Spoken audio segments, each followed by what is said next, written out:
सतगुरुदेव की जय।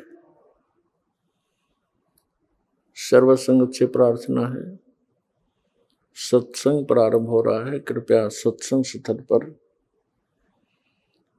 शांतिपूर्वक विराजमान होकर के श्रद्धा से सत्संग सुने। परमेश्वर की प्यारी आत्माओं से पुनर्निवेदन है, सत्संग प्रारंभ हो रहा है। कृपया सत्संग स्थल पर शांतिपूर्वक विराजमान होकर के श्रद्धा से सत्संग सुने। सत सही।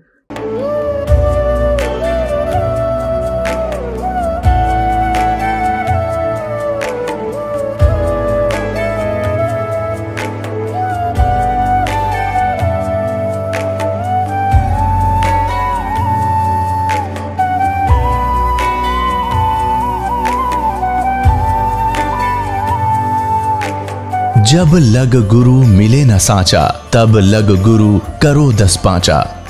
क्या गुरु बदल सकते हैं? क्या गुरु बदलने से पाप लगता है? अध्यात्म के इस मैदान में आखिर सही गुरु कौन है? गीता जी में वर्णित तत्वदर्शी संत कौन है? इन सभी प्रश्नों के उत्तर जानने के लिए अवश्य सुनिए जगत गुरु तत्वदर्शी संत रामपाल जी महाराज के मंगल प्रवचन। यूं तो भारत में बहुत से त्योहार मनाए जाते हैं जिनका किसी न किसी ऐतिहासिक घटना से नाता होता है, लेकिन आज के इस स्पेशल एपिसोड में हम भारत के सबसे बड़े त्योहार की बात करने वाले हैं, जिसे हम सभी दिवाली या दीपावली के नाम से जानते हैं, जो प्रत्येक वर्ष कार्तिक मास की अमावस्या को मनाया जाता है। इस दौरान लोग माता लक्ष्मी और गणेश जी की पूजा करते हैं, जिससे उन्हें सुख समृद्धि, धन, रिद्धि सिद्धि की प्राप्ति हो सके। वहीं इस पर्व के दौरान बड़े स्तर पर आतिशबाजी भी देखने को मिलती है। वहीं दिवाली के ठीक बाद गोवर्धन पूजा व भाई दूज भी मनाया जाता है। तो आज के इस स्पेशल एपिसोड में हम दिवाली, गोवर्धन पूजा व भाई दूज से जुड़े कुछ प्रश्नों के उत्तर जानने का प्रयास करेंगे। सवाल नंबर 1, दीपावली का त्योहार क्यों मनाया जाता है? सब त्योहार किसी धार्मिक कथा से संबंध रखते हैं। उन्हीं में से एक त्योहार है दिवाली, जिसकी धार्मिक कथा त्रेता युग में जन्मे श्री राम से जुड़ती है। हम सभी जानते हैं कि नारद जी के श्राप के कारण श्री विष्णु जी का जन्म त्रेता युग में श्री रामचंद्र के रूप में अयोध्या के राजा दशरथ के यहाँ माता कौशल्या से हुआ, जिसका प्रमाण गीता प्रेस गोरखपुर से प्रकाशित श्री शिव महापुराण प्रथम खंड पूर्वार्ध के रुद्र संहिता सृष्टि खंड अध्याय 4 के श्लोक 15 से 17 में भी है, जिसमें नारद जी कहते हैं, हे विष्णु, तुमने स्त्री के लिए मुझे व्याकुल किया है। तुम इसी तरह सबको मोह में डालते रहते हो। यह कपटपूर्ण कार्य करते हुए तुमने जिस स्वरूप से मुझे संयुक्त किया था, उसी स्वरूप से हे हरे तुम मनुष्य हो जाओ, और स्त्री के लिए दूसरों को दुख देने वाले तुम भी स्त्री के वियोग का दुख भोगो। तुमने जिन वानरों के समान मेरा मुंह बनाया था, वे ही उस समय तुम्हारे सहायक हो। तुम दूसरों को स्त्री विरह का दुख देने वाले हो, अतः स्वयं भी तुम्हें स्त्री के वियोग का दुख प्राप्त हो, और अज्ञान से मोहित मनुष्यों के समान तुम्हारी स्थिति हो। नारद जी के इसी श्रापवश श्री विष्णु जी का श्री राम रूप में जन्म हुआ। जब रामचंद्र युवा हुए तो माता सीता से विवाह हुआ, और फिर विवाह के कुछ दिनों के बाद ही श्री राम और माता सीता को 14 वर्ष का वनवास हुआ। वनवास के दौरान ही रावण ने सीता जी का हरण किया। उसके बाद कार्तिक मास की अमावस्या को भगवान श्री रामचंद्र जी अपनी पत्नी सीता के साथ 14 वर्ष का वनवास काटकर रावण को मारकर सीता को उसकी कैद से छुड़वाकर अयोध्या लौटे थे, जिससे अयोध्या वासियों की प्रसन्नता का ठिकाना नहीं था। अपने प्रिय राजा रानी के आगमन की शुभ सूचना पाकर अयोध्या वासियों ने दीपक जलाकर उस अमावस्या की अंधकारमयी रात्रि को भी जगमग और उज्जवल किया, और श्री राम और माता सीता के आगमन की खुशी मनाई थी। इसी उपलक्ष्य में यह त्योहार हर साल कार्तिक मास की अमावस्या को मनाया जाता है।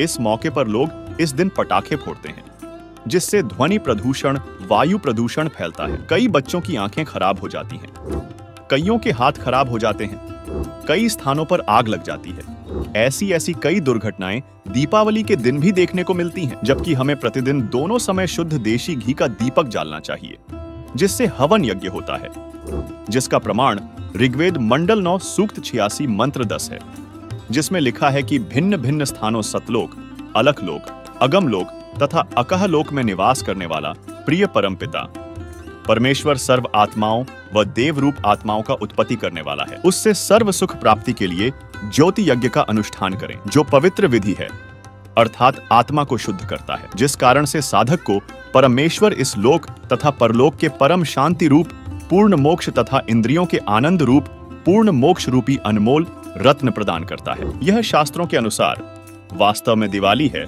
पटाखे फोड़ना या शास्त्र विरुद्ध क्रिया करना दिवाली का बिगड़ा रूप है। सवाल नंबर 2, क्या आप जानते हैं कि अयोध्या वासियों ने 2 वर्ष बाद ही दीपावली के त्योहार को मनाना क्यों बंद कर दिया था? दर्शकों, आपने सही सुना। सत्य तो यही है कि जिस दीपावली को आज लोग प्रमुख त्योहार के रूप में मनाते हैं, उस दीपावली के त्योहार को अयोध्या वासियों द्वारा 2 बार ही मनाया गया था। क्योंकि जब 2 वर्ष के पश्चात धोबी के व्यंग्य के कारण श्री राम ने गर्भवती माता सीता को घर से निकाल दिया, तो अयोध्या वासी इस घटना से इतना दुखी हो गए कि उसके बाद अयोध्या वासियों ने दीपावली का त्योहार मनाना बंद कर दिया था कि जिस देवी के लिए रावण मारा, आज वह फिर कितने रावणों का कष्ट झेलेगी। दीपमाला खुशी का प्रतीक है। जब राजा और रानी भिन्न भिन्न हो गए तो न दीपावली राजा को अच्छी लगे और न प्रजा को, इसलिए दीपावली का पर्व उसी समय से बंद हो गया था। जो 2 वर्ष मनाया था, उसी के आधार से भोली जनता यह पर्व मना रही है, जबकि हमारे पवित्र शास्त्रों में ऐसे किसी भी त्योहार का वर्णन नहीं है, और फिर भी ऐसे मनमाने त्योहार लोग मनाते हैं जिससे लोगों को कोई लाभ नहीं हो सकता। क्योंकि और गीता अध्याय नंबर 16 के श्लोक नंबर 23 में कहा कि शास्त्र विधि को त्याग कर जो मनमाना आचरण करते हैं, ये देखिएगा गीता अध्याय नंबर 16 के श्लोक नंबर 23 में दिखाते हैं आपको, 23 और 24 में। गीता अध्याय नंबर 16 के श्लोक नंबर हम दिखाते हैं आपको 23 में। जो पुरुष शास्त्र विधि को त्याग कर अपनी इच्छा से मनमाना आचरण करता है, वह न सिद्धि को प्राप्त होता है, न परम गति को, और न सुख को ही। अब 24 में बताया कि इससे तेरे लिए, छोड़ में जाएगा 24वां श्लोक, इससे तेरे लिए कर्तव्य की व्यवस्था में कौन से कर्म करने चाहिए भक्ति के, कौन से ना करने चाहिए, शास्त्र ही प्रमाण है। ऐसा जानकर तो शास्त्र विधि से नियत कर्म करने योग्य है, यानी शास्त्रों में जो वर्णित है वही साधना कर अन्य करेगा तो कोई लाभ नहीं होगा, यूजलेस। इसी विषय में अब सुनिए संत रामपाल जी महाराज का सत्संग। इस जैसे त्योहार आते हैं, कोई बात हुई, वो व्यर्थ के खर्चे, ये त्योहार मनाते हैं दिवाली का, दीपावली, ये किस लिए मनाते हैं कि भगवान श्री राम सीता जी को लेकर घर लौटे थे, और फिर चलो पहले तो देसी घी के दीप जलाए जाते थे, हवन हो जाता था, वो भी बढ़िया बात थी, लेकिन एक दिन हवन कर देने से बात नहीं बनती। अपना रोज लगावे घी की दीप है, रोज हवन करे वो, और जब सीता जी को घर से निकाला फिर भी मनाओ तुम, उसने फिर भी दिवाली मना रहे हो। सीता तो घर से निकाल दी गई थी जिसके आने की खुशी में,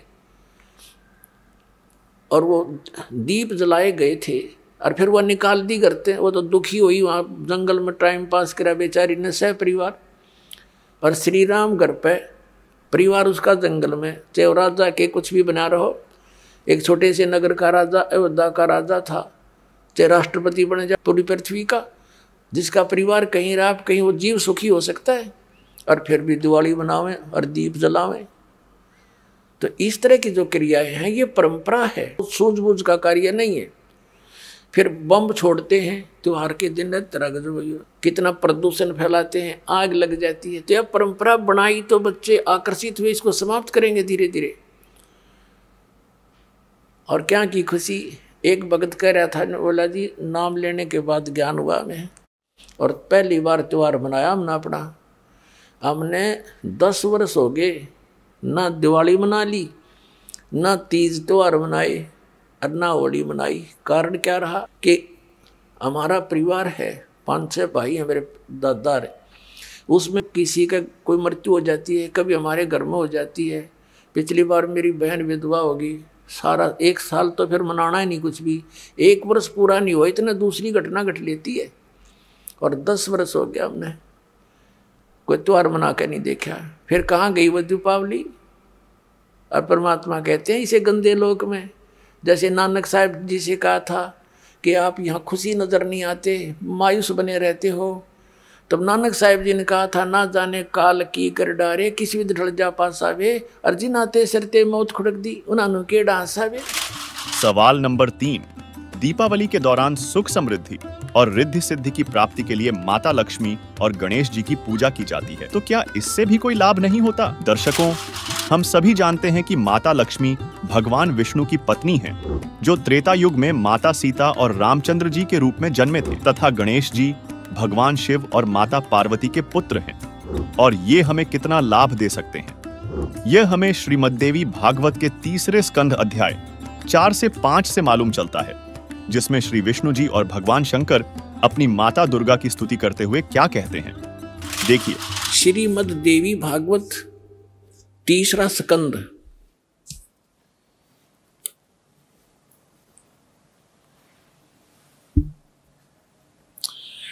ये गीता प्रेस गोरखपुर से प्रकाशित है, ये देखिएगा।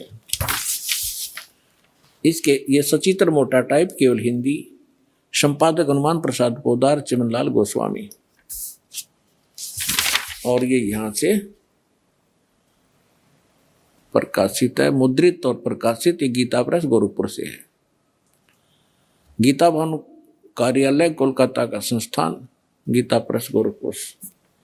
इसके 123 पृष्ठ पर ले चलते हैं आपको, बिल्कुल 2 मिनट में सारी कहानी समझ में आ जाएगी। 123 पृष्ठ पे ये 3 स्कंध।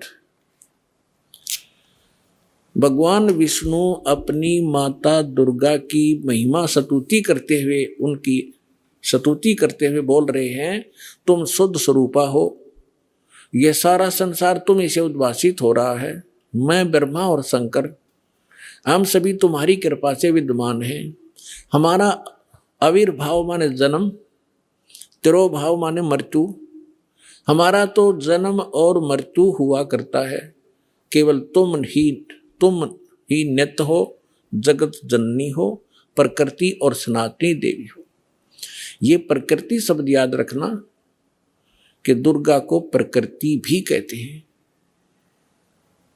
जिस समय दास आपको श्रीमद् भगवत गीता में यह सिद्ध करेगा कि ब्रह्मा विष्णु महेश की उत्पत्ति दुर्गा से हुई है और गीता में वर्णित है, उस समय प्रकृति शब्द आपका काम आओगा कि प्रकृति दुर्गा को कहते हैं।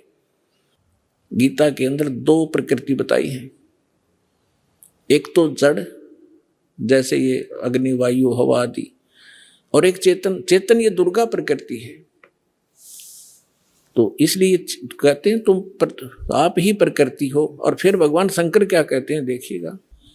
भगवान शंकर बोले, देवी यदि महाभाग विष्णु तुम्ही से प्रकट हुए हैं, उनके बाद उत्पन्न होने वाले ब्रह्मा भी तुम्हारे बालक हुए, फिर मैं तमोगुणी लीला करने वाला, क्या मैं तमोगुणी लीला करने वाला शंकर क्या तुम्हारी संतान नहीं हुआ? अर्थात मुझे भी उत्पन्न करने वाली तुम ही हो शिवे। संपूर्ण संसार की सृष्टि करने में तुम बड़ी चतुर हो। इस संसार की सृष्टि, स्थिति और संहार में तुम्हारे गुण सदा समर्थ हैं। उन्हीं तीनों गुणों से उत्पन्न हम ब्रह्मा विष्णु एवं शंकर नियमानुसार कार्य में तत्पर रहते हैं। अपनात्माओं, इस पवित्र पुराण के चंद पंक्तियों ने 4-5 कंसेप्ट क्लियर कर दिए। नंबर 1, ब्रह्मा विष्णु महेश की जन्म मृत्यु होती है, ये अविनाशी नहीं है। दूसरा ये कर दिया कि दुर्गा प्रकृति को कहते हैं। तीसरा ये हो गया कि प्रकृति दुर्गा इनकी माँ है। और चौथा ये हो गया कि रजगुण ब्रह्मा है, सतगुण विष्णु, तमगुण शिव जी। और 5वां ये हो गया कि ये भगवान केवल वर्क डन दे सकते हैं, जैसा जिसका कर्म है इसमें ये कोई परिवर्तन नहीं कर सकते। ये इससे सिद्ध हो गया। अब देखिए, कबीर परमेश्वर ने 600 वर्ष पूर्व अपने प्रिय शिष्य धर्मदास जी को बताया था कि ब्रह्मा विष्णु शिव जी की माता दुर्गा है और इनका पिता ज्योति निरंजन काल ब्रह्म है। देखिए, कबीर सागर बोध सागर खंड अध्याय ज्ञान बोध के पृष्ठ 21 से 22 में अंकित ये वाणी, धर्मदास यह जग बौराना, कोई न जाने पद निर्वाणा, यही कारण मैं कथा पसारा, जगत से कहियो राम न्यारा, यही ज्ञान जग जीव सुनाओ, सब जीवों का भरम नशाओ, अब मैं तुमसे कहूं चिताई, त्रयदेव न की उत्पत्ति भाई, कुछ संक्षेप कहूं गोहराई, सब संशय तुम्हारे मिट जाई। मां अष्टंगी पिता निरंजन, वे जम दारुण वंशन अंजन। पहले कीन्ह निरंजन राई, पीछे से माया उपजाई। माया रूप देख अति शोभा, देव निरंजन तन मन लोभा। धर्मराय को हिकमत कीन्हा, नख रेखा से भग कर लीन्हा। धर्मराय किन्हा भोग विलासा, माया को रही तब आशा। 3 पुत्र अष्टंगी जाए, ब्रह्मा विष्णु शिव नाम धराए।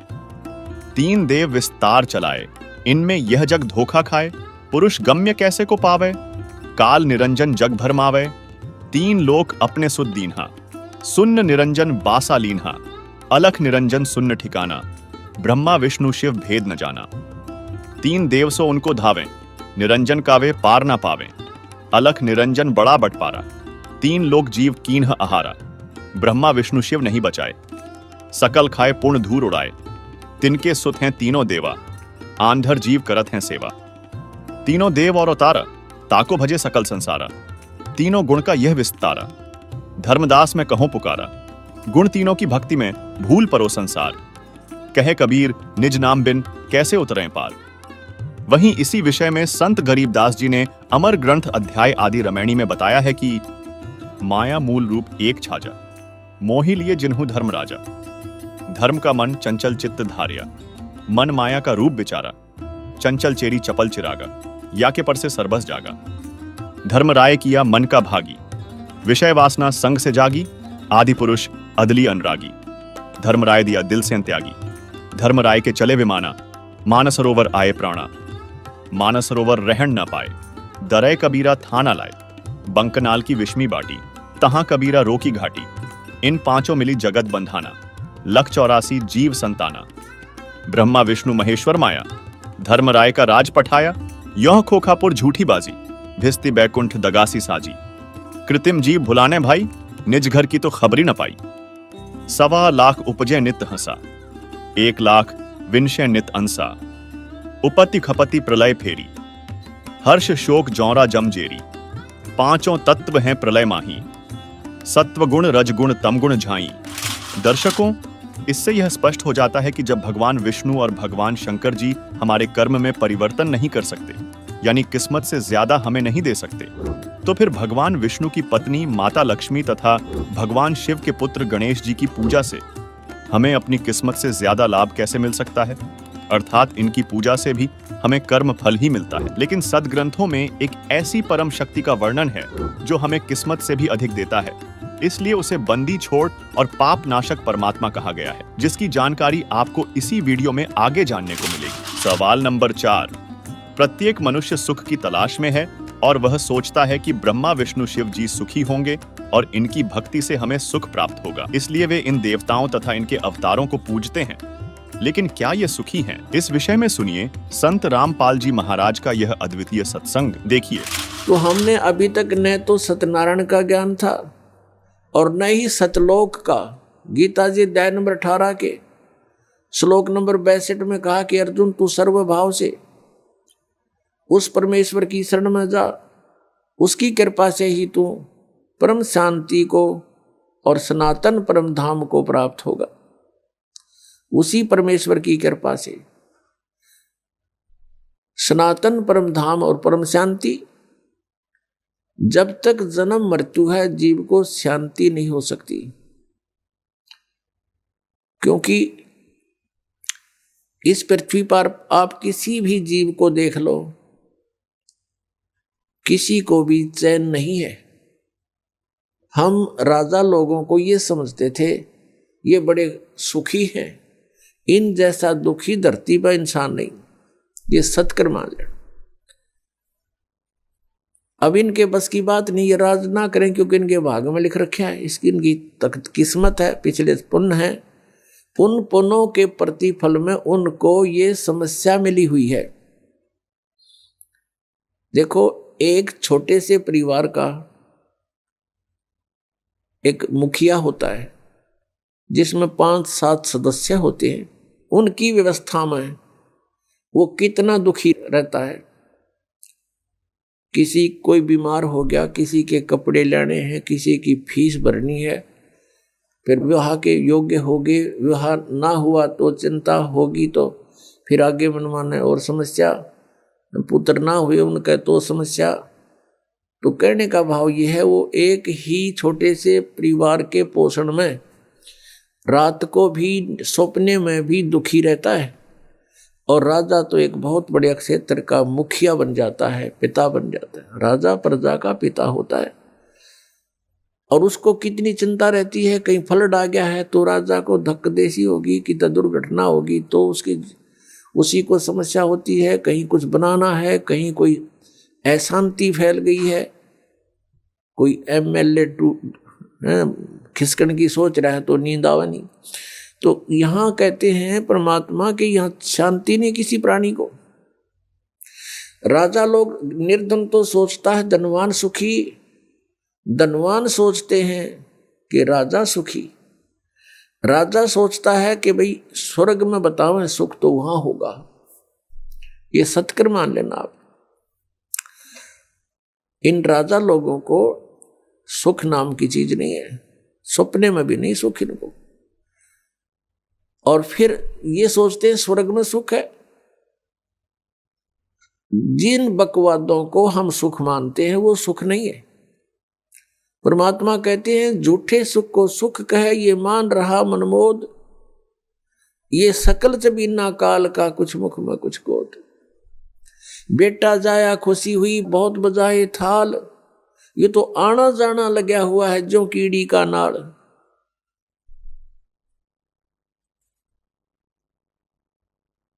अब राजा सोचते हैं कि स्वर्ग में सुख होगा। अब स्वर्ग के देवता जो उनकी दुर्गति, उनके इतिहास पढ़कर देखो पुराणों में, कभी असुर और देवताओं का और असुरों का युद्ध हो गया, राक्षसों का। कभी देवता हार गए, कभी असुर हार गए। इंद्र जो स्वर्ग का राजा होता है गद्दी छोड़ भाग गया, असुरों ने कब्जा कर लिया स्वर्ग पर। वो कहीं जंगल में भूखा प्यासा भटक रहा है, और इंद्र सोचता है कि ब्रह्मा विष्णु महेश सुखी होंगे। ये तीन लोग के एक एक विभागीय मंत्री हैं। अब ये ब्रह्मा विष्णु महेश कितने सुखी हैं। श्री विष्णु जी के अवतार श्री कृष्ण जी, श्री रामचंद्र जी, श्री रामचंद्र के रूप में राजा दशरथ के घर जन्म जब श्री विष्णु जी का हुआ, युवा हुए, युवा होते विवाह हुआ, विवाह होते ही वनवास हुआ, वनवास से सीता का हरण हुआ, यानी उसकी पत्नी का रावण उठा ले गया, और फिर रावण के साथ युद्ध हुआ। पुण्यात्माओं करोड़ों व्यक्ति मारे गए वहां पर। तब सीता की वापसी हुई। वापसी आने पर बड़ी खुशी बनाई, नगरी में दीप जलाए गए घी के। सीता के वापस, श्री राम के वापस आने पर, सीता लौटा लाने पर, और कुछ दिनों के बाद सीता जी का निष्कासन कर दिया श्री रामचंद्र जी ने स्वयं ही। किस बात पर के एक धोबी ने व्यंग कस दिया, वो अपनी पत्नी को धमका रहा था रात्रि के समय। वो किसी उस आपस में कहा सुनी होने से उस धोबी की पत्नी घर से बाहर चली गई थी कहीं अपने रिश्तेदारी में। फिर वो वापस लेकर आया तो उसको धमका रहा था कि मैं तुझे घर नहीं रखूंगा, तू 3 दिन कहाँ रही, मैं दशरथ के पुत्र जैसा नहीं हूं जो वहां पर 12 वर्ष तक रावण के पास रही, उसको फिर घर ले आया। उधर से श्री रामचंद्र जी राजा थे अयोध्या के। पहले राजा लोग अपनी प्रजा के दुख सुखों को स्वयं ही जाना करते थे, रात्रि के अंदर वेश बदल कर घूमा करते थे। ये बात जब देखा कि किस घर में क्या आवाज आ रही है, वहां खड़ा होकर सुना, तब उसने सुनने को मिला कि मैं उस राजा दशरथ के पुत्र रामचंद्र जैसा नहीं हूं जो रावण के पास उसकी पत्नी रही और उसको घर में रखे हुए है। तो सुबह निकल जाना यहां से, इस बात को सुनकर ही श्री रामचंद्र जी ने सीता जी को निष्कासित कर दिया, निकाल दिया घर से, कि नगरी के लोग मेरे ऊपर व्यंग कस रहे हैं और मैं ये बात नहीं सुन सकता। पुण्यात्माओं, जब सीता जी को रामचंद्र जी लाने लगे, रावण का वध करके लंका का राज्य विभीषण को देकर, तब श्री रामचंद्र जी ने कहा था कि मैं तेरी परीक्षा लूंगा और यदि परीक्षा में सफल होगी तो मैं ले चलूंगा, नहीं तो नहीं ले चलूंगा। मैं तुझे अग्नि में जलाऊंगा, यदि तू अग्नि में जल गई तो समझूं तेरी कि तू कलंकित थी, तू रावण को समर्पित हो चुकी थी, और यदि अग्नि में तू नहीं जली तो मैं निष्कलंक जानूंगा, तब तुझे ले चलूंगा। ऐसा ही किया गया, सीता को अग्नि में बैठा दिया और हजारों की संख्या में दर्शक थे, सीता जी नहीं जली और सब ने कहा कि भगवान निष्कलंक है, माई निष्कलंक है। और इतनी कठोर परीक्षा लेकर के वापस अपने घर लाया था और फिर एक व्यक्ति के कहने से श्री रामचंद्र जी ने उसको निकाल दिया, अपनी पत्नी को। तो कहाँ गई वो उसका अपना जजमेंट? तो ऐसे ये राजा के योग्य भी नहीं थे ये लोग, और हम इनको भगवान मान रहे थे। एक गर्भवती औरत को अपनी को घर से बाहर निकाल देता है, कहीं मरो कहीं जाओ, कोई बात थी या? फिर परीक्षा लेने की क्या जरूरत थी? और क्यों इतनी दुनिया मरवाई, फिर छोड़ देता रहे, रावण के पास ही रहती हो। पुण्यात्माओं, यहाँ का राजा काल भगवान है और ये नहीं चाहता कि यहाँ के प्राणियों को परमात्मा का पता लग जाए, जिस कारण से इसने इनको भगवान सिद्ध करवा रखा था अपने नकली दूतों के माध्यम से। और फिर क्या होता है लास्ट में, श्री रामचंद्र जी ने अश्वमेघ यज्ञ घोड़ा छोड़ दिया कि पूरी पृथ्वी पर शासन प्राप्त करने के लिए, कि इस घोड़े को जो पकड़ेगा वो युद्ध करे मेरे साथ। वो घोड़ा उन्हीं के पुत्रों ने, जो सीता जी ने बाहर जाके जन्म दिया था ऋषि वाल्मीकि की कुटिया में, एक पुत्र गर्भ में था, दूसरा फिर वाल्मीकि जी की मिसअंडरस्टैंडिंग के कारण एक घास से, यानी कुसा से, या घास होती है डाब, इससे एक लड़का बनाया था। ये अलग कहानी है, फिर बताएंगे। तो लव और कुश नाम से प्रसिद्ध हुए। लव तो सीता के गर्भ से जन्म हुआ था और कुश को वाल्मीकि जी ने अपनी भक्ति शक्ति से उसको बनाया था। लव और कुश युवा थे, उन्होंने वो श्री रामचंद्र जी का घोड़ा पकड़ लिया। फिर उनका पिता पुत्रों का युद्ध हुआ तो दोनों ने छक्के छुड़ा दिए राम के, और सीता जी फिर भी उनके हाथ नहीं आई और वो पृथ्वी के अंदर समा गई। और श्री रामचंद्र जी ने आकर के सरयू नदी के अंदर, अयोध्या के साथ से बह रही एक सरयू दरिया, उसमें जल समाधि ले ली इसी दुख में। अब श्री कृष्ण जी का इतिहास देख लो। श्री विष्णु जी अवतार श्री कृष्ण जी, श्री राम वाली, श्री रामचंद्र जी के जीवन वाला भोग भोग के वो प्राणी श्री कृष्ण रूप में फिर जन्म हुआ। सारा जीवन दुखी रहा श्री कृष्ण, सारा जीवन जेल में जन्म हुआ, माता पिता कैद में, कभी मामा शत्रु हो गया, कभी पूतना मारने जा रही है, कभी केसी, कभी चाणौर शत्रु हो गया, कभी जरासिंह लड़ने को आ रहा है, कभी शिशुपाल से युद्ध हो रहा है, कवासुनी हो रही है, और कभी फिर काल्यवन आ रहा है। इस दुख में श्री कृष्ण जी ने मथुरा का त्याग कर दिया और ऐसे स्थान पर रहने लगे जहां कोई ना पहुंच सके। समझदार व्यक्ति यही सोचते हैं, राड़ से बाढ़ अच्छी होती है, झगड़े से बचाव अच्छा होता है। श्री कृष्ण जी उन सबको भी मार सकते थे, क्योंकि वो त्रिलोक के में एक विभागीय मंत्री है, एक विशेष शक्ति होती है प्राणी में, वो उनके अंदर शक्ति थी।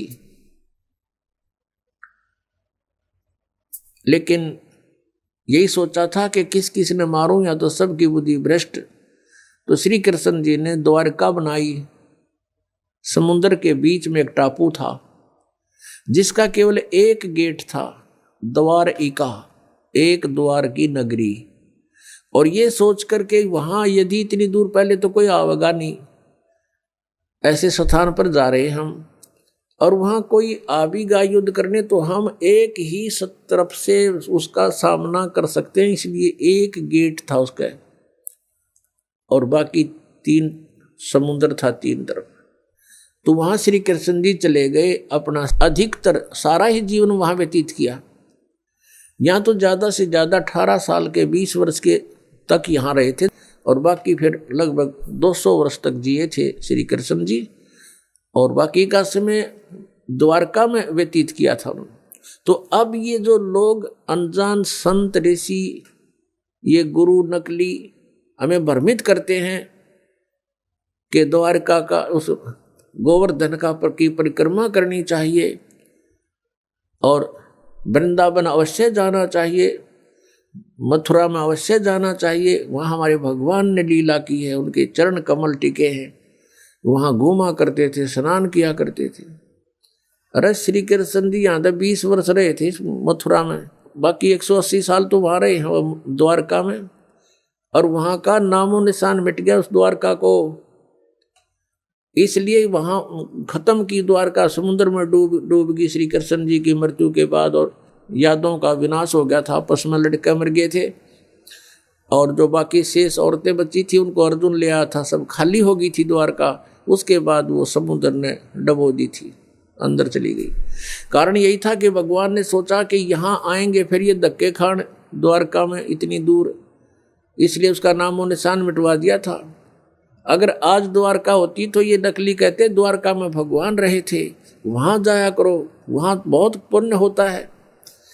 उस द्वारका में तो सत्यानाश होया था, सारे यादव कटका मर गए थे वहाँ पर। आज भी जाते हैं वहाँ बहुत से श्रद्धालु। तो कहने का भाव यह है कि जब तक आत्मज्ञान बिना नर भटके, इस तत्व ज्ञान बिना नर भटके, कदे मथुरा कदे काशी। फिर श्री कृष्ण जी का फिर कैसे अंत हुआ? श्री कृष्ण जी के सामने पूरा यादव कुल आपस में लड़का मर गया, पोते पड़पोते रिश्तेदार सब आपस में कटका मर गए। और वो सारा सांग देख कर, वो सारा अनर्थ देख कर जब श्री कृष्ण जी की मृत्यु हुई, एक परिवार के सामने एक आधे की मृत्यु हो जाती है, उसका कलेजा फट जाता है, रो रो के पागल हो जाता है इंसान। तो पुण्यात्माओं, आज तक हमें सत्यनारायण कथा नहीं मिली थी, और ये सत्य कथा है। सत्यनारायण का अर्थ है सच्चा भगवान, और सच्चे भगवान की सच्ची कहानी, सच्ची कथाएं।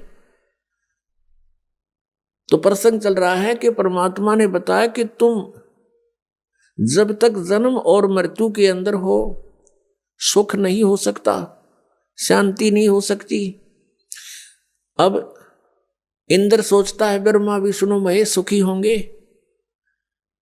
अब इन ब्रह्मा विष्णु महेश की आप देख रहे हो, श्री राम की, श्री विष्णु जी की, श्री कृष्ण जी की कैसे दुर्गति हुई।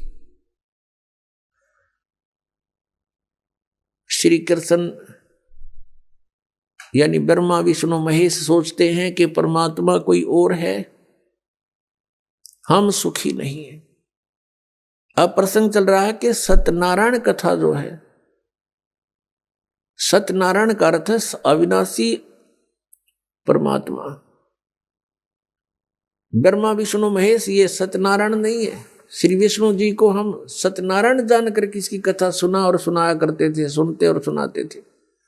आपको दिखाते हैं कि श्री ब्रह्मा जी, श्री विष्णु जी, श्री शिव जी ये सत्यनारायण नहीं थे, अविनाशी भगवान नहीं थे, ये नाशवान थे, इनकी जन्म मृत्यु होती थी।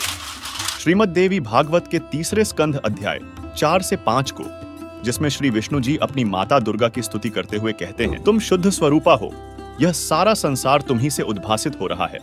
मैं विष्णु, ब्रह्मा और शंकर, हम सभी तुम्हारी कृपा से ही विद्यमान हैं। हमारा आविर्भाव अर्थात जन्म और तिरोभाव अर्थात मृत्यु हुआ करता है, अर्थात हम तीनों देव नाशवान हैं, केवल तुम ही नित्य हो, जगत जननी हो, प्रकृति देवी हो। फिर आगे श्रीमद् देवी भागवत के इसी लेख में भगवान शंकर बोले, देवी, यदि महाभाग विष्णु तुम्ही से प्रकट हुए हैं तो उनके बाद उत्पन्न होने वाले ब्रह्मा भी तुम्हारे ही बालक हुए। फिर मैं तमोगुणी लीला करने वाला शंकर क्या तुम्हारी संतान नहीं हुआ, अर्थात मुझे भी उत्पन्न करने वाली तुम ही हो। शिवे, संपूर्ण संसार की सृष्टि करने में तुम बड़ी चतुर हो। इस संसार की सृष्टि, स्थिति और संहार में तुम्हारे गुण सदा समर्थ हैं। उन्हीं तीनों गुणों से उत्पन्न हम ब्रह्मा, विष्णु एवं शंकर नियमानुसार कार्य में तत्पर रहते हैं। इससे सिद्ध होता है कि ब्रह्मा, विष्णु व शिव जी नाशवान हैं। इनकी माता दुर्गा है, ये केवल नियमानुसार कार्य कर सकते हैं। यानी किसी के जीवन में सुख है तो सुख ही प्रदान करेंगे और दुख है तो दुख ही प्रदान करेंगे, उसमें कोई परिवर्तन नहीं कर सकते। महाभारत का युद्ध हुआ, श्री कृष्ण जी ने बहुत कोशिश की, यानी विष्णु जी ने, कि ये युद्ध ना हो। उनकी 100 प्रयत्न करने पर भी युद्ध होकर ही रहा। तो जो क्रियावान कर्म थे वह भी ना बचे, उनको भी नहीं चेंज कर सके। नीत कितना अनर्थ हुआ, करोड़ों व्यक्ति मारे गए, वो सारा पाप पांडवों के सिर पर रखा गया। और प्रारब्ध के कर्म को ये अपना भी नहीं काट सकते। प्रारब्ध तो दूसरों का नहीं कैसे काटेंगे। जैसे श्री राम रूप में श्री रामचंद्र जी ने सुग्रीव के भाई बाली को मारा था, धोखा देकर वृक्ष की ओट लेकर तीर मारा था। उसका भी बदला देना पड़ा, वो भी कर्म दंड भोगना पड़ा। उसके प्रारब्ध में लिखा गया वो कर्म श्री कृष्ण रूप में। जो बाली वाली आत्मा थी वो तो एक शिकारी बना, और श्री राम वाली आत्मा श्री कृष्ण बने। और श्री कृष्ण जी का वध विषाक्त तीर यानी जहर से बुझे हुए तीर मार कर उस एक शिकारी ने उनका वध किया। तो उनका अपना भी कर्म भोगना पड़ा उन भगवानों को, जिनकी हम गुण गाया करते थे, जिनको सर्वशक्तिमान बताया करते थे, तो वो भी सर्वशक्तिमान नहीं पाए। ये अविनाशी भी नहीं पाए, क्योंकि इनकी जन्म मृत्यु होती है। इनके पिता कौन है? इनके पिता काल रूपी ब्रह्म है।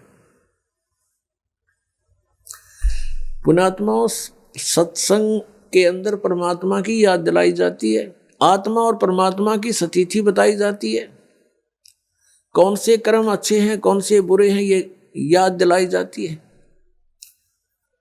और आपको जो मिशन से जुड़ता है, जो भगवान चाहता है, उसको स्ट्रिक्टली कहा जाता है कि ये पाप नहीं करोगे, ऐसा नहीं करोगे तो तुम सफल होगे। सच्चाई है ये। तो फिर वो आपके क्रियावान कर्म भी बदलवा दिए जाते हैं। जैसे कोई शराब पीता है, कोई चोरी करता है, कोई मिलावट करता है, कोई जारी करता है, कोई और बकवाद करता है, वो सब छुटवाई जाती है। वो क्रियावान कर्मों को भी चेंज कर दिया जाता है।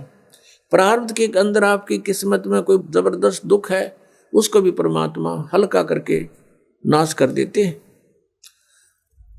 परमेश्वर शरण में आने से आई टले बला, और जय मस्तिष्क में जय भाग्य में सूली होवा कांटे में टल जा। यदि आपके भाग्य में कहीं मृत्यु दंड लिखा हो, कहते कांटा लाग के, मनमाने ठोकर लाग के, अंगूठा फूट के जीवन बच जा।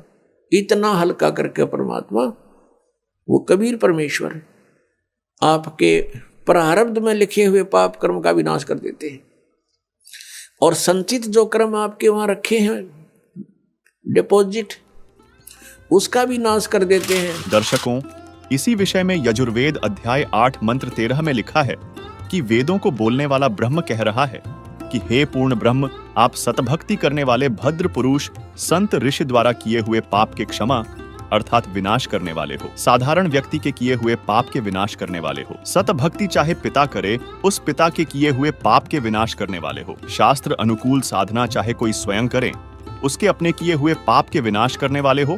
और तो और आप पाप के पाप अर्थात घोर पाप के विनाश अर्थात क्षमा करने वाले हो। जो सतभक्ति करने वाला पाप चाहे शिक्षित अर्थात पंडित या अशिक्षित करे उसके तथा सर्व सद्भक्ति स्तुति करने वालों के पाप के विनाश करने वाले हो। तथा यजुर्वेद अध्याय 5 मंत्र 32 में लिखा है, जो पूर्ण शांतिदायक है वह पाप का शत्रु अर्थात पाप विनाशक कबीर है। 2 स्थानों पर वास करता हुआ दुखदायी काल लोक में रहने वालों के कर्म बंधन का शत्रु अर्थात बंदी छोड़ रक्षा के लिए तुरंत आने वाला है, अर्थात संपूर्ण शांतिदायक पापनाशक और कर्म बंधनों से छुड़वाने वाला यानी बंदी छोड़ परमात्मा कबीर है, जो हमारे संचित तथा क्रियावान कर्म को भी समाप्त कर देता है। सवाल नंबर 5, दीपावली के ठीक बाद मनाई जाने वाली गोवर्धन पूजा क्या है?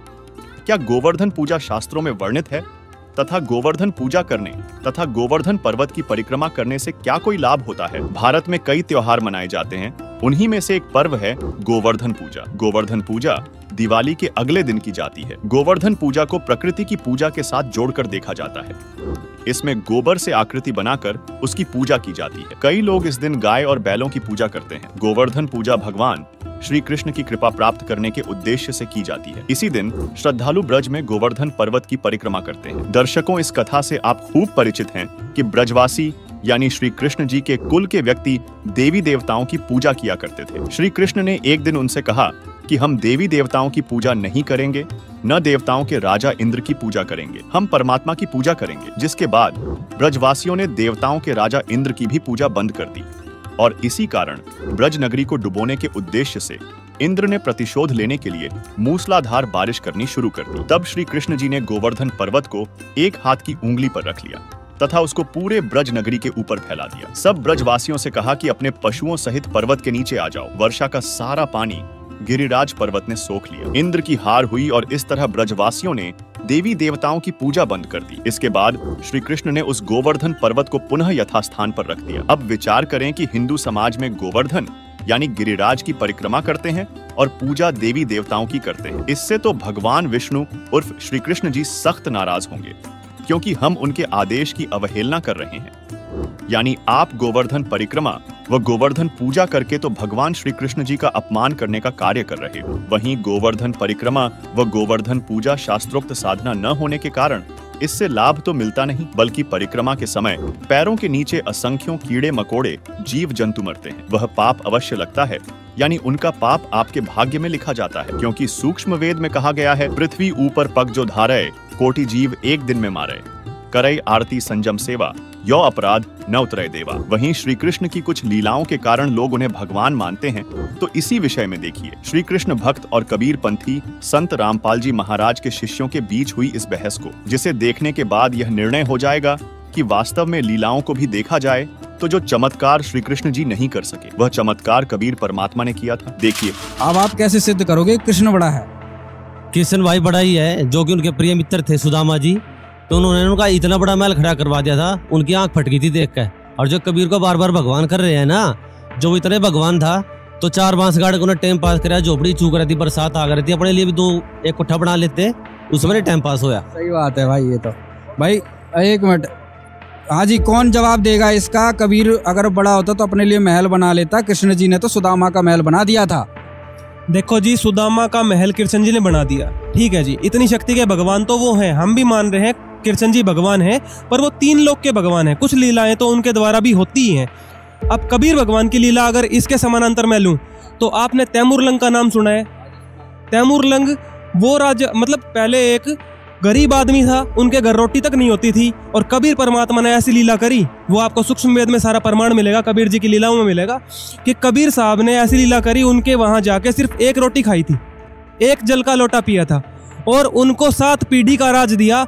आज भी भारत में प्रमाण है, वहां तैमूरलंग का पोता बाबर आके भारत में राज शुरू किया, 7 पीढ़ी तक औरंगजेब तक उनका राज भारत में रहा, वो कबीर साहब ने दिया था, ये प्रमाणित लिखा हुआ है जी। बिल्कुल परमात्मा कहते हैं रोटी तैमूरलंग को देनी और ताते 7 बादशाही लेनी, तो कबीर परमात्मा को 1 रोटी खिला के और उन्होंने 7 बादशाही का राज दिया, 7 पीढ़ी का, औरंगजेब तक इनका राज रहा है। और फिर कबीर परमात्मा ने कहा था आपका राज जो है खंड हो जाएगा, औरंगजेब के बाद राज भी खंड हो गया, आप देख लो। तो जी कृष्ण जी का सुदामा का महल तो सबने देखा, और 7 पीढ़ी का राज जो कबीर भगवान ने दिया, ये है समर्थ की पावर। बोलो कबीर भगवान की जय। भाई इतिहास प्रमाण है, इन्होंने जो कहा है कि भाई एक मिनट सवाल क्लियर होने दो।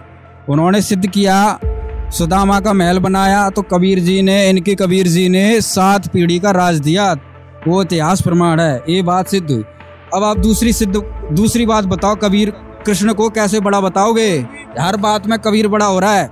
और भी बहुत सारी लीलाएं करी है। कुब्जा का जो है कोट ठीक कर दिया था, गोवर्धन पर्वत उठा लिया था 1 उंगली से, गोवर्धन पर्वत उठा लिया था। ये कथा बहुत रोचक है। कृष्ण जी ने गोवर्धन पर्वत उठा लिया था, कबीर जी ने क्या उठाया? जी बात ऐसी है, कबीर जी की एक वाणी है कि गोवर्धन श्री कृष्ण धारो और द्रोणगिरी हनुमंत और शेष नाग सारी सृष्टि उठा रहा है, इनमें कौन भगवंत?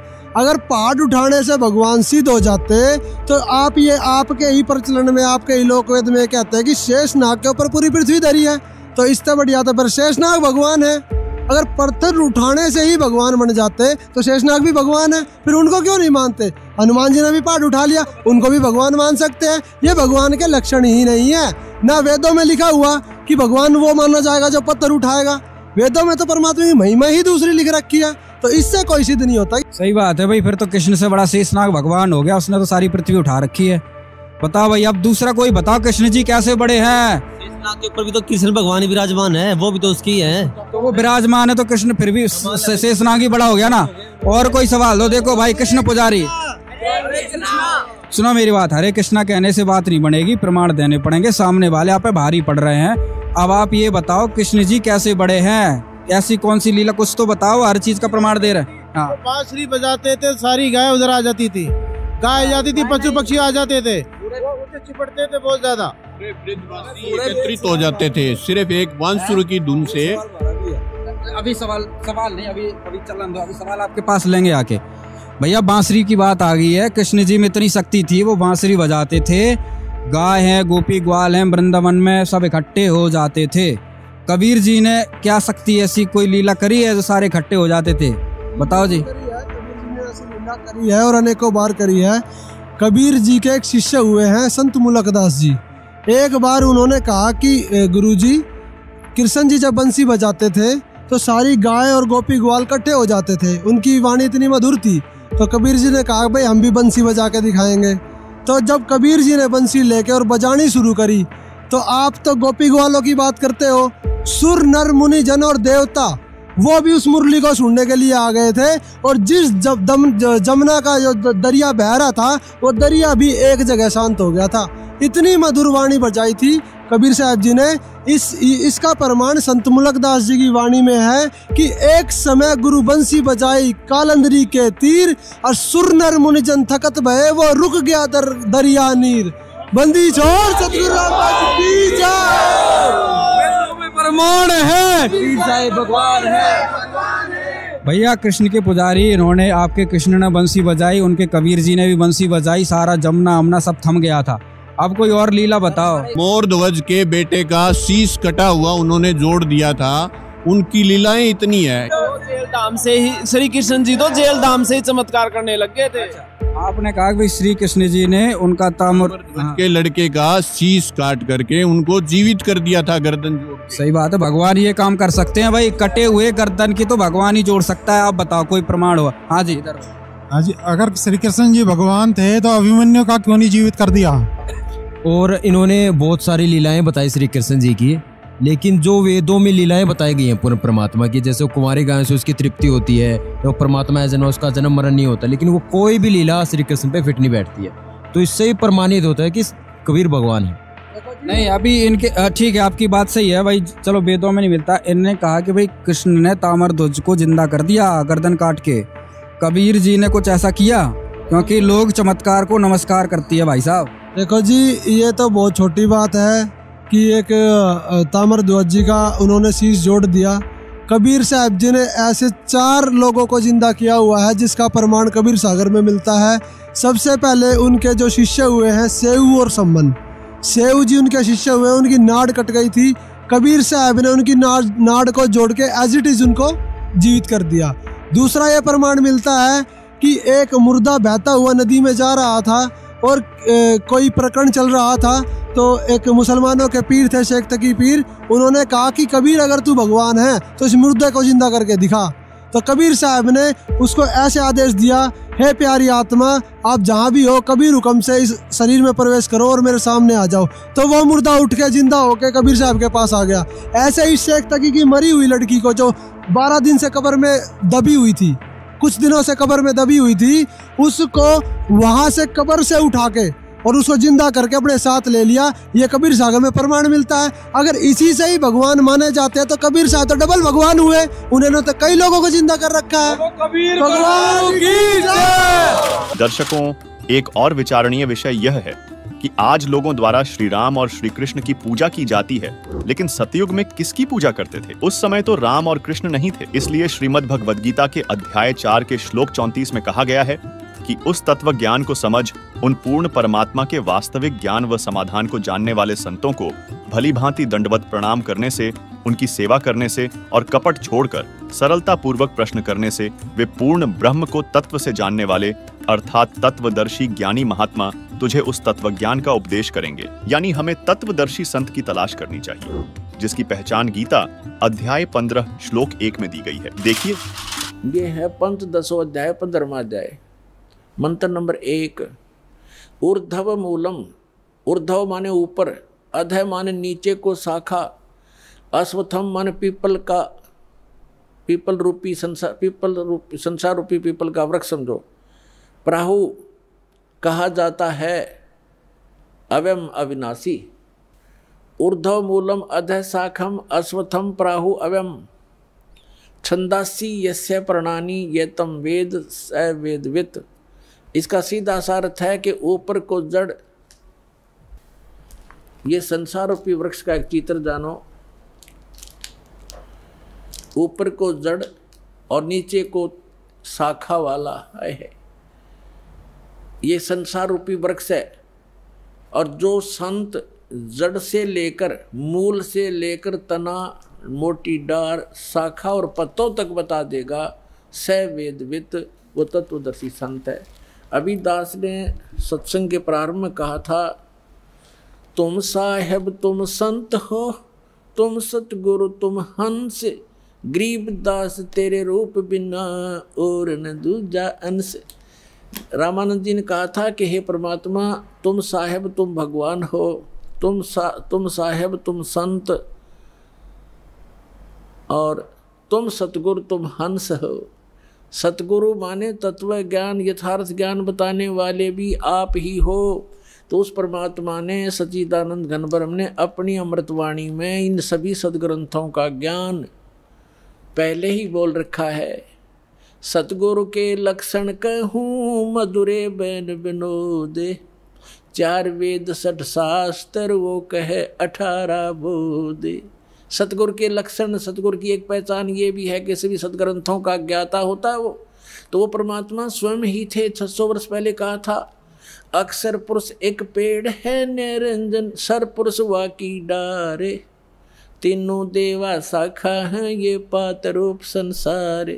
खुद भगवान ने अपने द्वारा रची सृष्टि को आप ही बताया था कि अक्षर पुरुष एक पेड़ है। अभी दास ने बताया था गीता अध्याय नंबर 15 के श्लोक 16 और 17 में 3 पुरुष हैं, सर पुरुष, अक्षर पुरुष और परम अक्षर पुरुष। तो यहाँ परमात्मा ने अक्षर पुरुष से शुरू किया, क्योंकि जो मूल मालिक है वो परम अक्षर ब्रह्म है। वो तो जड़ है संसार रूपी वृक्ष की, वो गुप्त होता है, जड़ें हिडन होती हैं, पृथ्वी में छुपी रहती हैं और सब काम वहीं से हो रहा है। तो ऐसे वो परमात्मा तो प्रोक्ष है, गुप्त है। उसने, परमात्मा ने अपने को छोड़कर इस सेंटेंस, इस वाणी में अक्षर पुरुष, ज्योति निरंजन सर पुरुष और तीनों देवता रजगुण ब्रह्मा सतगुण विष्णु तमगुण शिव जी और पत्तों की जानकारी इस वाणी में दिया। क्या कहा है कबीर? अक्षर पुरुष एक पेड़ है। ये देखो, अक्षर पुरुष एक पेड़ है, सरपुरुष कहो इसको, निरंजन कहो, सरपुरुष वा की डार और तीनों देवा शाखा है पात रूप संसार। तो वो परमात्मा सतगुरु थे और खुद वो सत्ता ज्ञान देने के लिए आते ही आते हैं, ये वेद बताते हैं।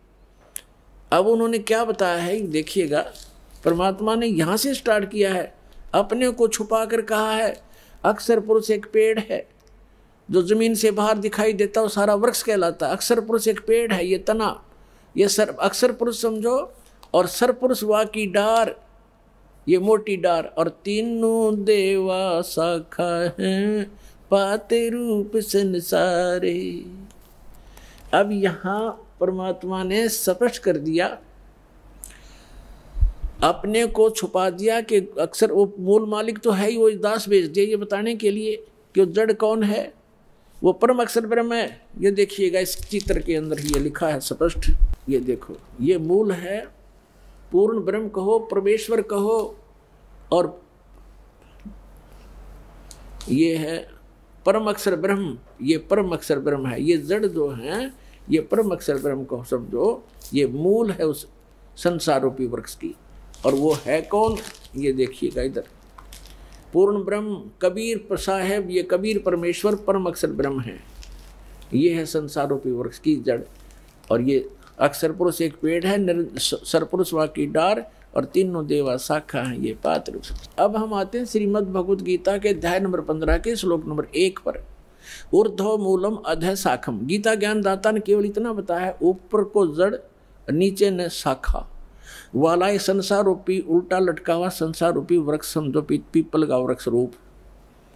और छंदासी यस्य प्रणानी, यस्य माने इसके, छंद माने विभागों को, सब भागों को, पार्ट्स को, ये तम वेद, इसके पत्ते आदि जो छंद हैं, इसके विभाग हैं, उनको जो जानता है, उस अज्ञान अंधकार में छपे हुए इस संसार रूपी वृक्ष के सभी विभागों को जो जानता है, स वेदवित, वह वेद के तात्पर्य को जानने वाला है, वो तत्वदर्शी संत है। देख रहा पंच 10वां अध्याय 15वां अध्याय श्रीमद् भगवद गीता का।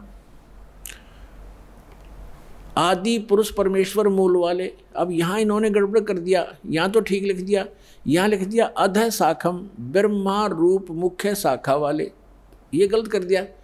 अधः माने नीचे शाखा वाले लिखना था। अब देखो ये 2 नंबर मंत्र है गीता का 15वें अध्याय का, इसमें अधः 2 बार लिखा है अधः, और इसका अनुवाद इन्होंने किया यहाँ पर देखो, अधः माने नीचे और अधः माने नीचे। तो यहाँ शर्मा गई है, इनका ज्ञान तो था। और ऊर्ध्व माने ऊपर, ऊर्ध्व माने ऊपर, सर्वतर नहीं ऊपर, ऊर्ध्व माने ऊपर, ऊर्ध्व में ऊपर, ऊपर जड़, और नीचे अधः माने नीचे। तो यहाँ प्रथम मंत्र में 15वें अध्याय का अब यहाँ लिखना था ऊर्ध्व मूलम, ऊपर को मूल वाला, वो आदि पुरुष परमेश्वर हो तो ठीक है, परम अक्षर ब्रह्म है, ऊपर मूल तो उसकी संसार रूपी वृक्ष की। और अधः शाखम, ये नीचे को शाखा वाला, जैसा भी आपको दिखा था, ये है ये ऊर्ध्व मूलम अधः शाखम। अब गीता ज्ञान दाता ने केवल इतना ज्ञान दिया है कि ऊपर न जड़ और नीचे को शाखा वाला, दैट्स ऑल। ये उल्टा लटका हुआ ये संसार रूपी वृक्ष जानो। अब इस और जो इसके सब विभाग बताएगा सवेदवित, वो तत्वदर्शी संत है। ये देखना अध्याय नंबर 15 का, पंच 10वां अध्याय 15वां अध्याय का, और मंत्र नंबर 1। ऊर्ध्व मूलम अधः शाखम अश्वत्थम प्राहु अव्यम छंदासी यस्य प्रणानी ये तम वेद स वेदवित। इसके पत्तों, प्रणानी माने पत्ते, आदि पुरुष परमेश्वर मूल वाले, यह लिखना था नीचे शाखा वाले, ऊपर को जड़ वाला, नीचे शाखा वाला। संसार रूपी पीपल के वृक्ष को अविनाशी कहते हैं। और वेद, छंद माने वेद नहीं होता, छंद माने विभाग भी होता है। छंद, छंदी, अच्छा छंद जिसके पत्ते कहे गए, इसका अर्थ है। और उस संसार रूप वृक्ष को जो मूल सहित जड़ से लेकर पत्तों तक तत्व से जानता है, स वेदवित, वह वेद के तात्पर्य को जानने वाला है, अर्थात वो तत्वदर्शी संत है। यह पहचान बताती है। अब परमात्मा ने स्वयं आकर बताया है कि अक्षर पुरुष एक पेड़ है, सरपुरुष वा की डार, और तीनों देवा शाखा ये पात्र रूप संसार। वो मूल कौन है? वो खुद मालिक जो रचने वाला है। तो ये तत्वदर्शी संत अब ये दास है इस पृथ्वी पे, और सब सदग्रंथों से प्रमाणित है कि ये लक्षण होते हैं संत के।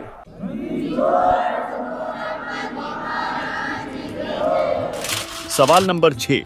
दीपावली के दूसरे दिन भाई दूज यानी भाई दूज मनाने से बहन और भाई की रक्षा हो सकती है। दर्शकों, दिवाली के 2 दिन बाद भाई दूज मनाया जाता है। इस दौरान बहन अपने भाई के माथे पर कुमकुम का तिलक लगाकर उसकी आरती उतारती है, जो कि रक्षा बंधन की तरह ही है, जिसका उद्देश्य यही है कि भाई अपनी बहन की रक्षा करने का वचन देता है। लेकिन अनेक खबरें सुनने व देखने को मिलती हैं कि भाई दूज के दौरान ही भाई बहन की दुर्घटनाओं में मृत्यु हो जाती है।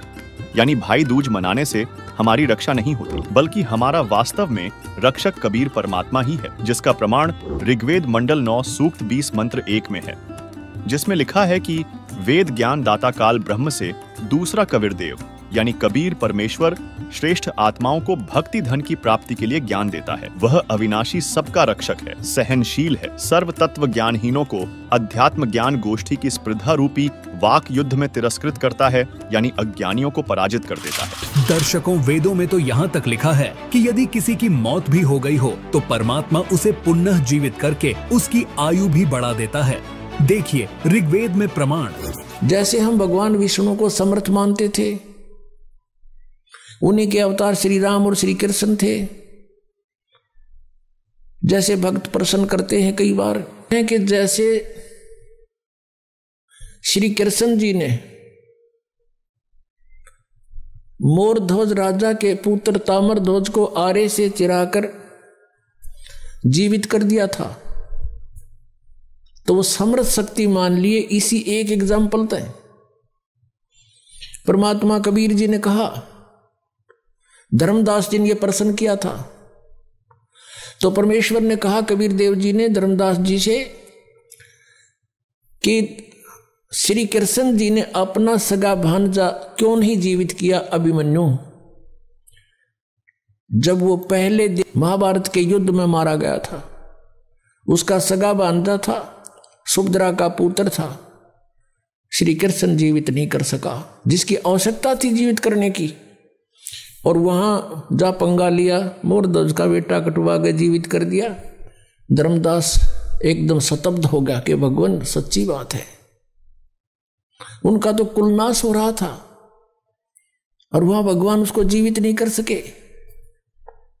तो प्रश्न किया, क्या कारण है प्रभु? तब परमेश्वर ने बताया कि ताम्रध्वज की आयु शेष थी और इतनी सिद्धि इनमें है कि उसको आपे कटवाया, आपे जीवित कर दिया। लेकिन अभिमन्यु की आयु शेष नहीं थी, श्री कृष्ण कुछ नहीं कर सके और ना कर सकते। तब धर्मदास ने कहा कि भगवान सचमुच वहां तो अति आवश्यकता थी उसके जीवित करने की। सूरवीर योद्धा था और साथ में जरूर थी, युद्ध हो रहा था, पांडवों का कुलनाश हो रहा था। तो इस प्रकार परमात्मा हमें याद दिलाते हैं कि तुम कौन राम का जपते जापम, ताते कटे ना ये तीनों तापम। अब प्रसंग चल रहा है कि जैसे हम इस परमेश्वर की शरण में आएंगे तो ये हमारी आयु भी बढ़ाएगा। ये समर्थ शक्ति है, परमेश्वर है, ये पूर्ण परमात्मा है। अब वेद गवाही देते हैं कि भगवान उम्र बढ़ा देता है, लेकिन वो है कौन परमात्मा? वो पूर्ण ब्रह्म है, कबीर देव है।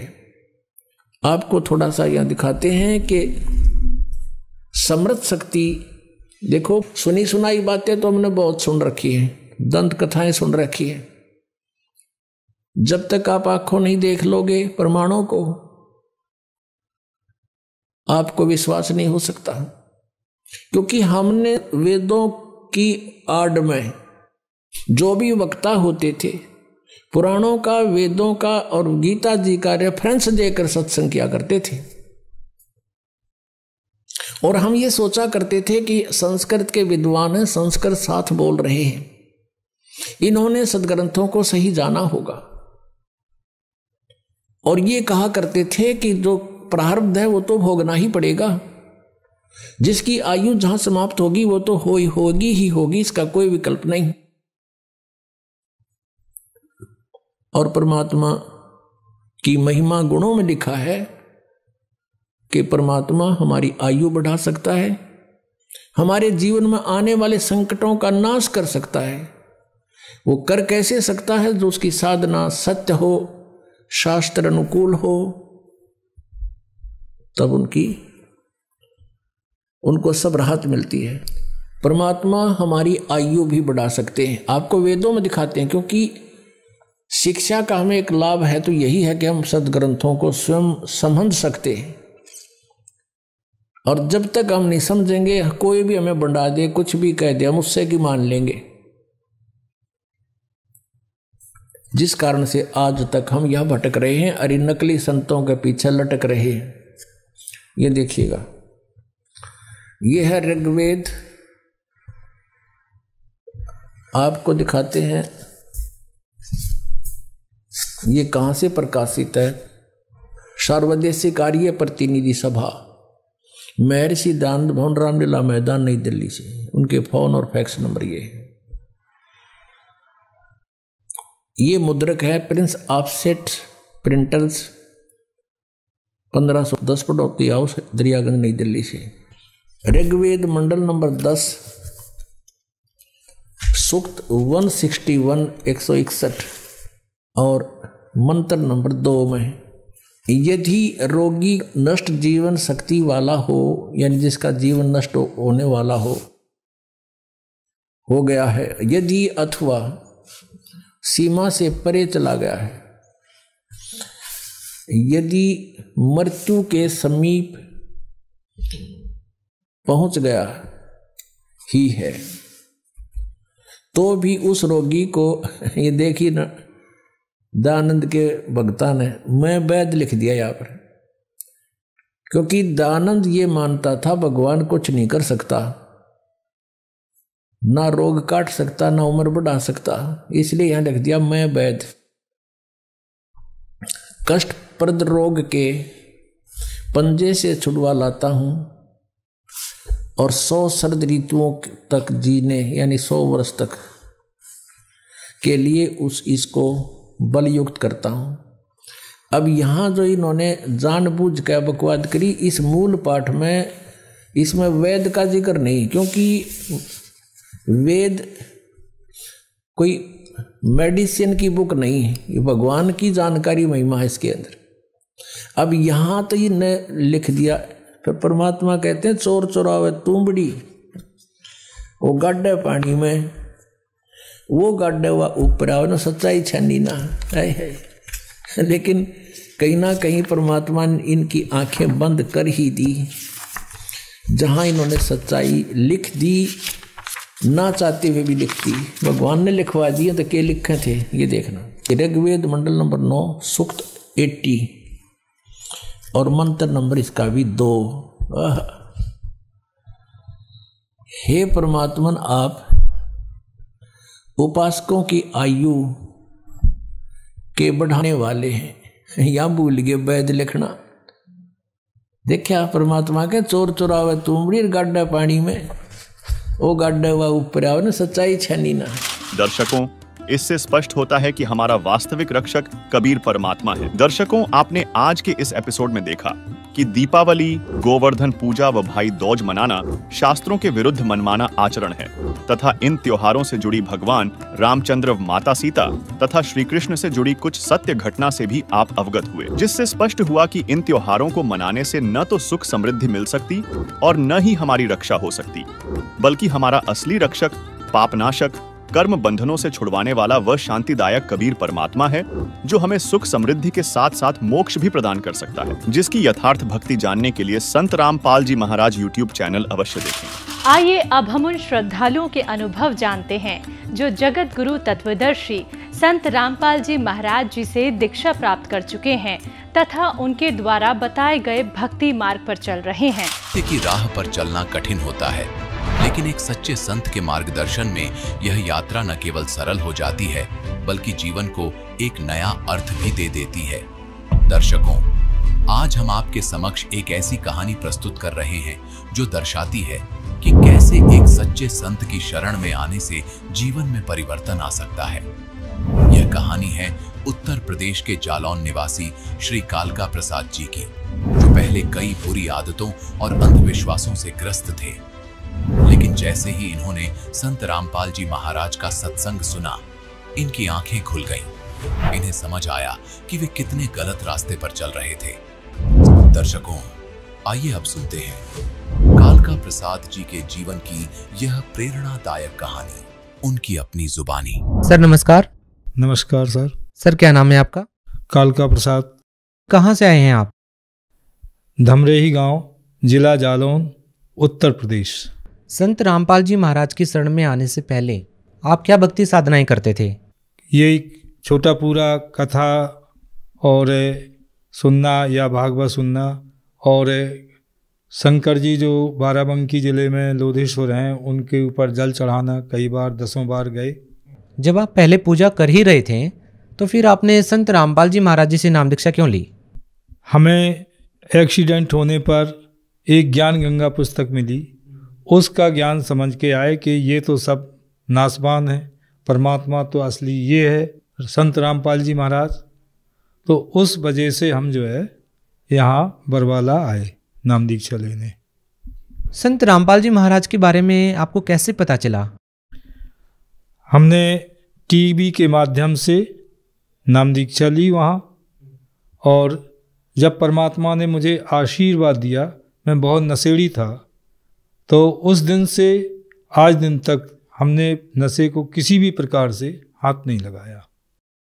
क्या आप पहले नशा करते थे? हाँ, काफ़ी। हम 5-5 बंडल पी लेते और 2-2, 3-3 पुड़िया तम्बाकू भी खा लेते थे, और साथ में लेके भी आए थे, लेकिन हम बाहर छिपा दिया था। जब परमात्मा ने दया करी तो उस दिन से संत रामपाल जी महाराज से ने जब सर पे हाथ रखा, उस दिन से इतनी दृढ़ता हो गई, इतना संकल्प ले लिया कि हमसे नशा किसी भी प्रकार, कई बार छोड़ा लेकिन छूट नहीं रहा था। परमात्मा संत रामपाल जी महाराज ने दया की, उस दिन से आज दिन तक हमने नशे को हाथ नहीं लगाया। सर चर्चा का विषय बना हुआ है कि जो भी व्यक्ति संत रामपाल जी महाराज से नाम दीक्षा लेता है वो नशा छोड़ देता है। बहुत सारे लोग ऐसे हैं जो नशा छोड़ना चाहते हैं। आपसे ये जानना चाहेंगे कि आपने संत रामपाल जी महाराज से नाम दीक्षा लेते ही नशा कैसे छोड़ दिया? उन्होंने बताया कि मंदिर तो असली ये है और इसमें सारे देवता वास कर रहे, इसको गंदा करना अच्छी चीज़ नहीं है, और जो हम खुद देवता बनाते हैं अपने हाथों से, उन पे हम नहीं थूक सकते। तो इस तरह से हमें दृढ़ता लगी, विश्वास हो गया कि इस घट को जो है इसमें 5-5 देवता बैठे हैं, इसके अंदर गंदी चीज़ जाना नहीं है। हमें मालिक ने, संत रामपाल जी महाराज ने ये बताया। साथ में अमृत जल दिया और परमात्मा ने प्रसाद भी दिया। उसको प्रसाद खाने से हमारे अंदर दृढ़ता आती रही। सर आपको कैसा लगता है कि आपके जो पुराने साथी जो हैं वो आपको देख करके कैसा रिएक्ट करते हैं, क्या कहते हैं, चूँकि आप पहले नशा करते थे और अब नशा नहीं करते हैं? हम करीब 20 सालों से नशा कर रहा था, लेकिन उस दिन से नशा बंद कर दिया। और जब साथी लोग नशे के लिए कहते हैं तो परमात्मा ने जो ज्ञान बताया उनको भी बताते हैं कि धरी कहूँ ढूंढे कहूँ, बस तू ना आवे हाथ, और बस तू हाथ तभी आवे जब भेदी ले ले साथ। इस शरीर का भेदी परमात्मा है, जिसने 9 महीने में माँ के घर में गढ़ के तैयार किया, और उन्होंने 5-5 देवता बताए हैं। तो हमें अपने ही शरीर का ज्ञान नहीं था, इसलिए हम अपने से परे देवताओं की पूजा करते थे। लेकिन जिस दिन से ये ज्ञान हो गया उस दिन से हमने नशा भी लगाया, और कई लोगों को कहने पर उन्होंने हमारे सामने पुड़िया फाड़ के फेंक दी, उन्होंने भी नशा का परित्याग किया। सर संत रामपाल जी महाराज जी से आपने नाम दीक्षा ली और आपने नशा छोड़ दिया, इसके अलावा संत रामपाल जी महाराज से जुड़ने के बाद आपको क्या लाभ मिले? हमारा बाइक से एक्सीडेंट हो गया था, जो हमारी बाइक करीब 20 मीटर दूर गिरी, 10 टायरा ट्रक था, उसके हम नीचे आ गए। किसी ने बच के हमको उससे, जब हम 1 मीटर घसट गए, हमारे 3 कपड़े पहने थे सर्दी में, वो सारे कपड़े नीचे फट गए घसट से, और परमात्मा ने हमें बाल बाल बचा लिया। संत रामपाल जी महाराज ने बाल बाल बचा लिया। और जब हम बाहर आए तो किसी साथी ने कहा कि हम तुम्हारे घर पे फ़ोन कर दें, तो हमने कहा नहीं, हमें फ़ोन ना करो, घर के सारे लोग घबरा जाएंगे, हमें हॉस्पिटल ले चलो, थोड़ा हमें इलाज दिलवा दो। इलाज दिलवा के आए, हमारी गाड़ी पड़ी थी ऐसे ही, उसको उठा के खड़ी की, और गाड़ी इस पैर में इधर ज़्यादा चोट थी, किक नहीं लग रही थी। परमात्मा का सुमरण किया, संत रामपाल जी महाराज का सुमरण किया, सुमरन करने से हमारी गाड़ी स्टार्ट हो गई और उस गाड़ी पर बैठ के हम 25 किलोमीटर चला के आए। इसके बाद जब हम गाड़ी से उतरे तो घर की देहरी नहीं नाक पाए, इतना भयंकर दर्द हो गया। चारपाई पे लेट गए और दर्द बर्दाश्त नहीं हो रहा था, तो पर हमने संत रामपाल महाराज जी से प्रार्थना की कि दास को बाल बाल बचा लिया, अब तो ये दर्द से तड़प के मर जाएगा, दया करें मालिक। परमात्मा ने दया कर दी, बिना इलाज बिना दवा के हमारा दर्द शांत हो गया। और हमारी भक्तमती को भी लाभ हुआ, जिन्होंने ग्वालियर इलाज लेने के बाद फिर इनका जो है एकदम से लैटरिन और गैस इतनी बढ़ गई कि इन्होंने जो है 10 दिन खाना नहीं खाया। जब खाना नहीं खाया तो बिना खाना अंग्रेजी दवाई नहीं खा पाते, दवाई भी बंद हो गई। 10 दिन मरने के पोजीशन में आ गई, ज़मीन पे लिटा दिया और भगत देखने आने लगे। ज़्यादा तकलीफ देख कर तो हमारे यहाँ 10 भगत थे, उन्होंने सबने मिलकर परमात्मा का मंगलाचरण किया। मंगलाचरण करने से उनके जैसे बीमार थी नहीं, ठीक हो गई। और हम उनको कार भी कर लिया था ले जाने के लिए दोबारा, फिर उनको लेके जिला अस्पताल गए तो वहाँ उनका कोई इलाज नहीं दिया डॉक्टर ने, बोले जाओ घर लेके ठीक है। लेकिन उनका जो पैरालाइज से जो नस जाम हो गई थी उससे वाणी नहीं निकल पाती थी। आज परमात्मा ने दया कर दी, संत रामपाल महाराज जी ने दया कर दी। और हमारे चाचा श्री 200 ब्लड प्रेशर हाई हुआ था, उसमें वो चले गए थे। इनका 240 हुआ था, तो हमने उन भक्तमती ने स्वयं बोलकर अपने दमाम से कह दिया था, मौके पर नहीं थे, क्या हमें चरणामृत परमात्मा का अमृत जल दे दो।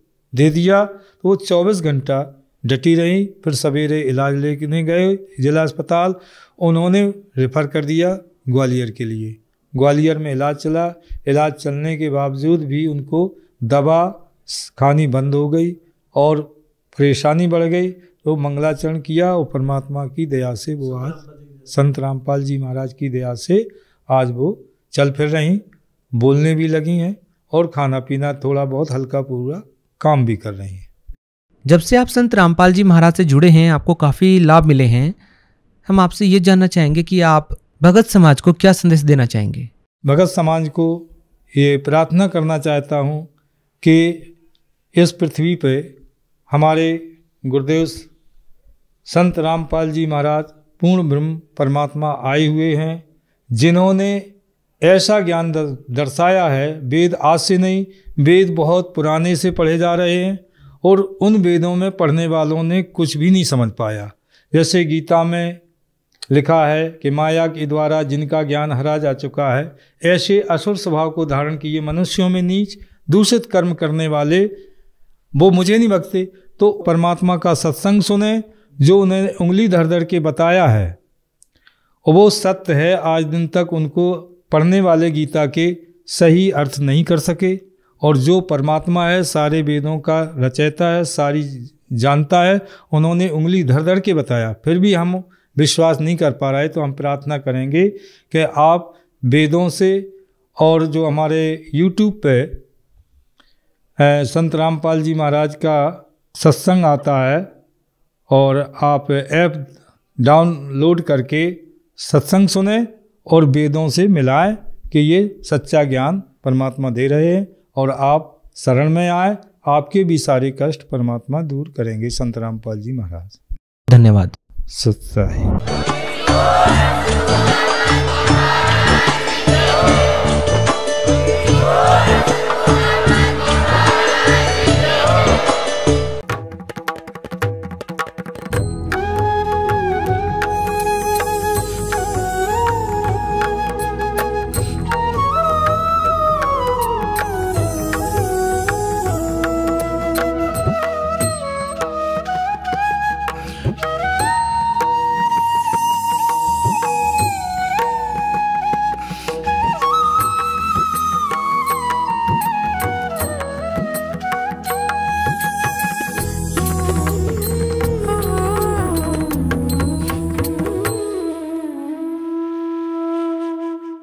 आप सुन रहे थे जगत गुरु तत्वदर्शी संत रामपाल जी महाराज जी के मंगल प्रवचन। अधिक जानकारी के लिए विजिट कीजिए हमारी वेबसाइट www.jagatgururampalji.org।